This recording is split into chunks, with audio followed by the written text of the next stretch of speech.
Assalamu alaikum wa rahmatullahi wa barakatuh.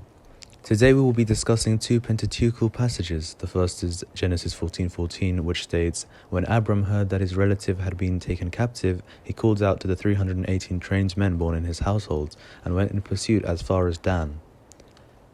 As it stands in the text, the use of Dan is an anachronism. Dan was the fifth son of Jacob and the first son of Bilhah, the maid given by Rachel to be Jacob's secondary wife.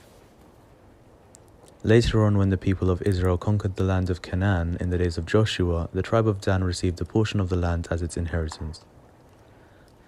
When Dan received its inheritance in Canaan, Dan's territory was between the tribes of Ephraim and Judah. In the days of the judges, the Amorites forced the Danites into the hill country. Later on, during the struggle between Israel and the Philistines, the Danites were oppressed by the Philistines. Shamgar, the son of Anath, killed 600 Philistines with an ox goad and delivered Israel.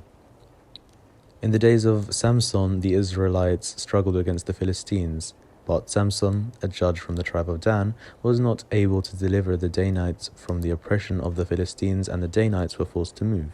The migration of the Danites is also mentioned in Joshua 19:47. The tribe of Dan conquered Laish and burned the city. The city is named Leshem in Joshua 19:47. Then they rebuilt the city and called it Dan.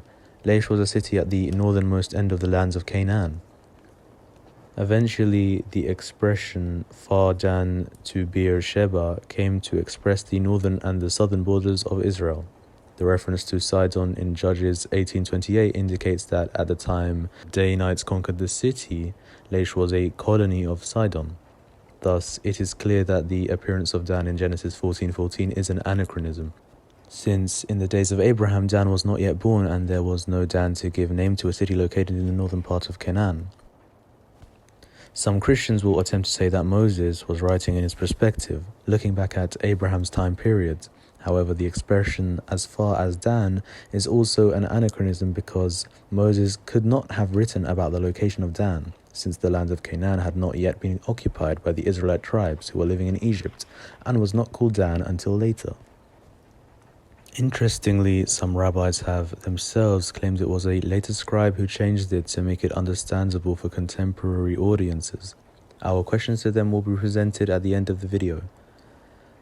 The second passage in question, which is the end of Deuteronomy, is usually seen as being prophetically written by Moses, or as being a completion by his successor Joshua. A closer look at the text reveals, however, that this must have been written many centuries after Moses. The report of Moses' death in chapter 34 is an even bigger problem, for it suggests a time much later than that of Moses. Specifically, verses 6 and 10 sound as though they were written a very long time after Moses died. After we read of Moses' death and burial, verse 6 says, "No one knows his burial place to this day," with an emphasis on this verse. Verse 10 adds, Never since has there arisen a prophet in Israel like Moses." The fact that his gravesite is unknown suggests that a lengthy time has transpired, and verse 10 indicates that many prophets have come and gone. The usage of Dan in verse 1 as a geographical location is also instrumental in inserting the multiple century gap between Moses and the present author of the passage.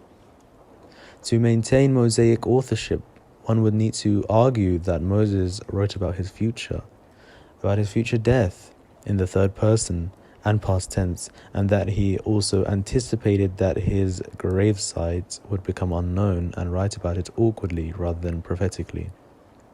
6 and 10 also make very unlikely the notion that Joshua is responsible, since that would mean that within a few short years, the eyewitnesses had trouble locating Moses' burial site, especially considering that as his successor he would have buried him.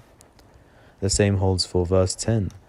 This statement makes little sense if only a generation or two, or 3 or 4, has transpired. The whole gravity of verse 10 is lost. Unless we presume that a considerable length of time has transpired. Moses was great, and even after all this time, no one like him has come along. The questions we have are twofold. 1. If it was a scribe who has come and simply changed the stable manuscript tradition from Leish to Dan, then how were they able to change the subsequent line of manuscript tradition all across the world of Jews? And secondly, if anonymous scribes are adding and changing passages centuries later with zero notice of this in Jewish tradition, how can we with utter certainty be sure which passages are original and which passages are not? How can we verify the integrity of these anonymous scribes? The answer is simple: we cannot. We are left with a text that was either composed centuries after its traditional attribution or remains fluid for centuries later. وآخر دعوانا أن الحمد لله رب العالمين.